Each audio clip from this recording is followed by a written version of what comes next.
Welcome to my tips and tricks explanation on Mr. Beast's Extreme Survival Challenge. We played for a few hours, and this is what we learned. Each game consists of up to 16 players, and the objective is to score as many points as possible, which is achieved by completing mini-games and picking up coins. You need to watch your health bar, because once you've lost all your health, you're out of the game.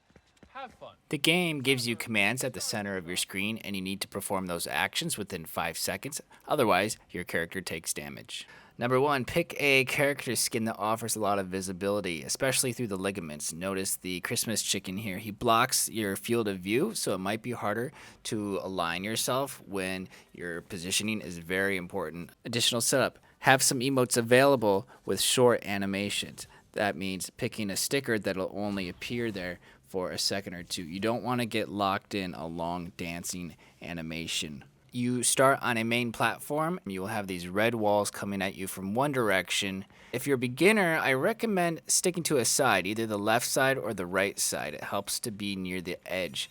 A lot of the obstacles that you saw the center just fall out will appear in the middle of the platform, whether it's bombs, lightning, so forth. Here I'm jumping to the edge, but I also took damage from the walls, so it might not have been worth it. So pick and choose what you're running for.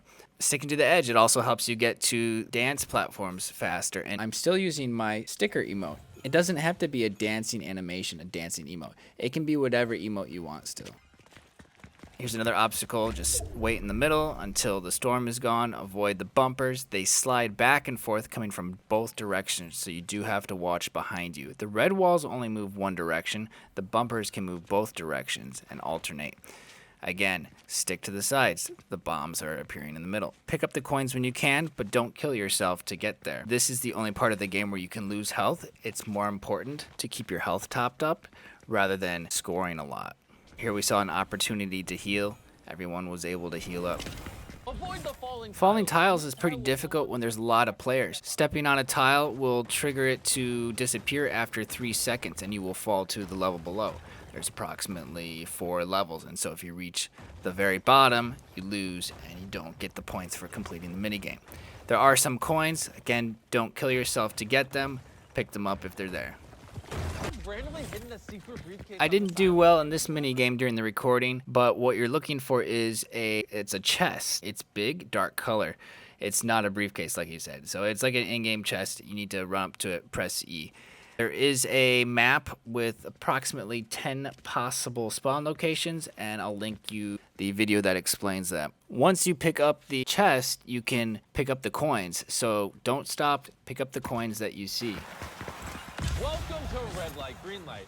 Only move when This one's probably the easiest. I would recommend starting at the middle and then going to the right. This will allow you to pick up 3 coins. It's important to stop right away when the red light message comes up. If you wait for the message to finish the fade-in animation, it's too late. So right at the start of the animation, you have to stop, not for the text to completely finish loading. I like jumping after getting the last coin. If the red light appears while you're in the air, it's okay, and you can still complete.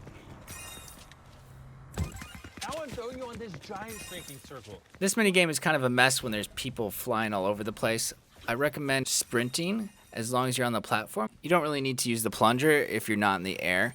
Save your plunger shot for when you get knocked off the platform. There are periodic explosions that might knock you back, and you'll have to grapple back on. It seems a little bit faster if you keep sprinting rather than grappling all over the platform.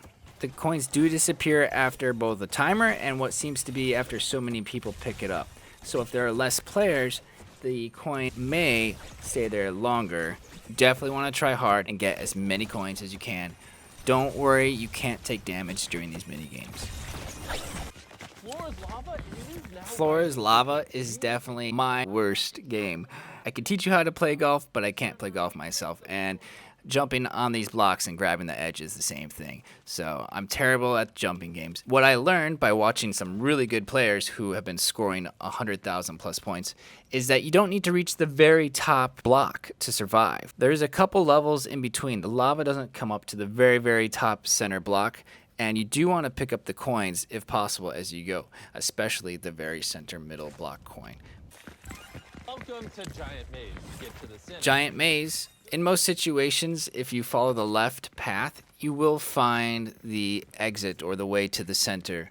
You can jump up over the hedge line at the start to get an idea of which direction you want to go. And just like the other games, the players who finish in the top 3 will receive bonus points. There are coins scattered around the maze, but it's really hard to make it with your time to go pick them up.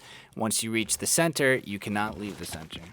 So that's all the mini games. It's rinse and repeat, and the action at the center platform does increase in difficulty. Survive. Surviving is the most important when learning. Don't prioritize the coins. Prioritize your health. If you want to be a top contender for the tournament, you're going to need to score a minimum of 100,000 points. I've been watching Twitch streamers and YouTubers regularly scoring 100,000 points. So if you can't reach that bar, if you can't score above that, you're probably not going to win the tournament. So make that a goal while you're practicing. Try to get at least 100,000. My longest game I've been in, somewhere between 15 to 20 minutes. It can go very long.